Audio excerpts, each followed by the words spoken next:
Chapter 27. So it was that the thing I had feared the most, more than the death of the queen, more than the plague itself, had come to pass. We prentices had been taught always to exit the stage as swiftly as possible so as not to draw the audience's attention away from the next scene. Accordingly, I made my exit from the cross keys a quick one, not wishing to be a part of the scene that I knew would follow. I could not bear to face my fellow players and their questions, their disbelief, their doubts, perhaps their derision. I should have known that no matter how nimble I was, I could not escape Sam. Just as I left the courtyard, I heard him calling behind me, "Widge, wait!" Though I hurried on, heedless, this did not discourage him in the least. He came trotting up alongside me to ask breathlessly, "Where are you going?" "To see whether the Admiral's men have room for another prentice." "You can't!" "What do you suggest, then? I'm too old for the chapel children and too young to be a hired man with one of the small companies." "Come back to the cross keys. The sharers will change their minds. The rest of us will stand up for you. No one believes you're a traitor. I know you're not." Another of Lavoisin's forgotten predictions came bobbing to the surface of my mind. "You will turn traitor," she had told Sam. "What makes you so certain?" "Because I know you." "So do the sharers. They ken that I tried to steal a scrip from them once before. They also ken that me father was a thief, and, as they say, the seedling bears the same fruit as the tree." "But perhaps they were just uncertain. Perhaps they were testing you, making accusations to see whether you would confess." "The way the pursuivants do with the Jesuit priests, you mean? If the sharers would stoop to that, I don't care to be a part of their company." Sam scowled. "All right, then. If you're set on leaving, I'm going too. Without you there to hold me back, I'm certain to strangle Sal Pavy within a week." "Nay, you won't. Without me there, you two will have to become friends. Besides, Henslow would never hire you. He would suspect you of being a spy for the Chamberlain's men." "What makes you think he won't suspect you?" "Why would he, when the Chamberlain's men have given me the chuck?" "How will he know that?" "The real spy will tell him." "If you can get Henslow to trust you, perhaps he'll reveal who it is." "Oh, aye, and perhaps he will give me all of Mr. Allen's rolls as well." This notion was so ludicrous that it drew a half-hearted laugh from Sam. Next to our own Mr. Burbage, Edward Allen was the most celebrated player in London. We walked on in silence for a while. Finally, Sam said, "How will you break this to Mr. Pope?" I groaned. "Oh, Gis, I dare not tell him at all. It would upset him too much. You're not to say a word about it either. Promise me." "All right, but he's sure to find out sooner or later." "Let it be later, then." Though Sam seemed to have given up on bringing me back, he went on walking with me all the way across the city and through the wall to the parish of St. Giles Cripplegate, where Henslow's theatre lay. Unlike the Globe, which was 8-sided, the Fortune Playhouse had been built in the shape of a square. Each side was 80 or 90 feet in length. On the side that faced Golding Street was an elaborate carving of Dame Fortune, wearing a cloth over her eyes to show that she was blind. She held one hand poised next to the wheel, as though about to give it a spin. 4 small figures rode upon the wheel, like prentices riding the roundabout at Bartholomew Fair, except that not all these fellows looked happy with their lot. The one who sat at the top of the wheel was clearly pleased with himself, and the one who appeared to be on his way up looked hopeful. But the upside-down face of the man on his way down was a mask of dread and dismay, and small wonder, for the figure below him, at the lowest spot on the wheel, was roasting over carved wooden flames. His mouth was wide open in a soundless scream. "You see that white at the bottom?" I said. "I ken how he feels."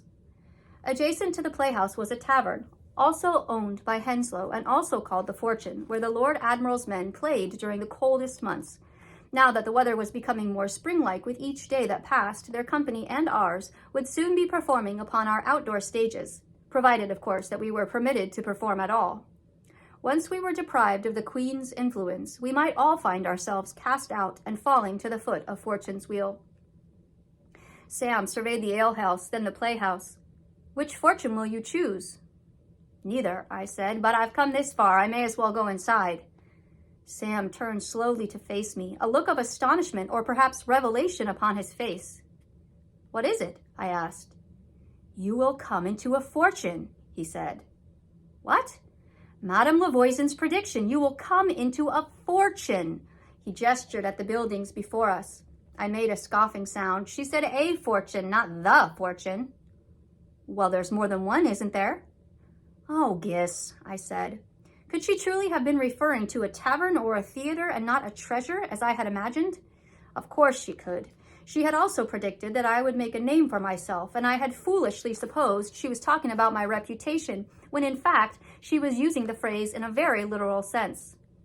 "You're certain I can't come with you?" said Sam. "I'm certain." He looked down at his feet. "Well, then, I suppose I should get back to the Cross Keys. No doubt I'll have to pay a fine to Mr. Armin as it is." "Aye, go on. You needn't worry about me." Sam shook his head. "I don't see how you can just accept all this so calmly." "What choice do I have? It's fate." I held out a hand, and he grasped it. "We will still see each other, in church and elsewhere." "Well," he said, "perhaps not church." "What do you mean?" He seemed about to reply, then apparently thought better of it. "Nothing." He raised his hand in farewell and started off down Golding Street, but he was not the sort to leave without an exit line, so I waited for it. Sure enough, he turned back and called to me, "Break a limb, preferably one of Henslow's."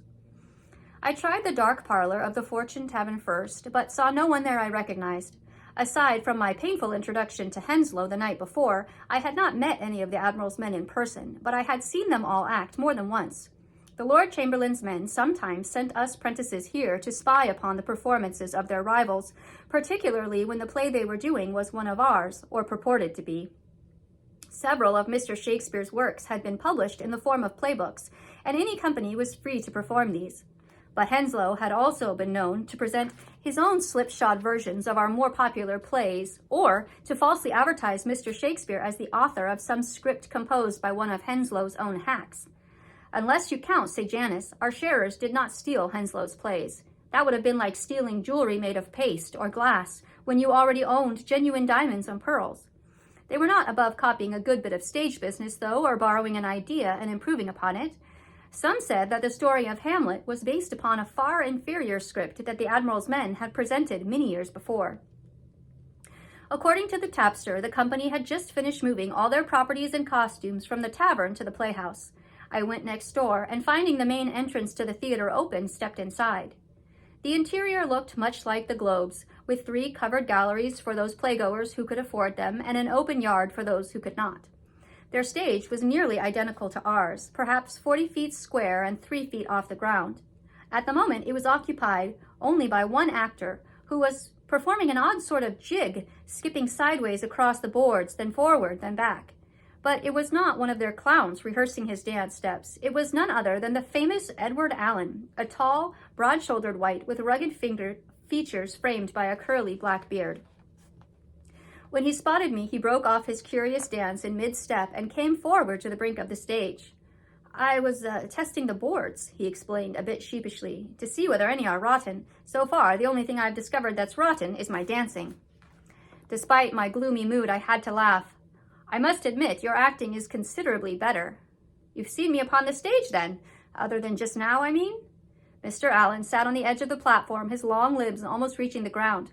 "Aye, several times. You're nearly as good as Mr. Burbage." I had meant it to be a compliment, but it sounded more as though I were calling him second-rate. That is... No, don't apologize. I value an honest opinion. So, I take it you've seen the Chamberlain's men perform as well. I was apprentice with them until today." "What happened today?" "They gave me the chuck." "Oh, I'm sorry." There was genuine sympathy in his voice. Clearly he understood what a dismal fate it was for a player to lose his position. After years of hearing our company speak badly of the Admiral's men, I had expected to find them a rather loathsome lot, but Mr. Allen seemed quite amiable. In that respect, at least, he had the advantage of Mr. Burbage, who was aloof and conceited. "They suspected me of being a spy for you and Mr. Henslow," I said. "Really? You're not, are you?" "Nay. Sorry. Philip doesn't keep me very well informed about his various schemes. I knew he was getting inside information from the Globe, but I had no idea who his source was. So, now that your old company has, given you the chuck, you've come to see whether we'll take you on, is that it?" "Aye." "Can you act?" "Have you seen any of their plays?" "Recently? Only Hamlet." "I played Ophelia in that." "That was you? Well, that answers my question. You can act, all right." He held out a hand to me. "Jump up here and we'll go talk to Philip about you." As we headed for the rooms behind the stage, he said, "You haven't told me your name." Out of old habit, I nearly said Widge. But I stopped myself. I had made up my mind to choose a new name, and what better time could there be than now, when I was entering upon a new stage, quite literally, of my career. I had never really considered taking Jamie Redshaw's family name, for I didn't care to be identified with him. Yet there was no escaping the fact that he was my father. Though he himself had done his best to deny it, in the last moments of his life he had acknowledged it and made certain that I would know. It was his attempt, I suppose, to ensure that someone in this world would remember him when he was gone. Though I did not feel that I owed him much, I could at least see that some small part of him survived, even if no one realized it but me. "James," I said. "It's James."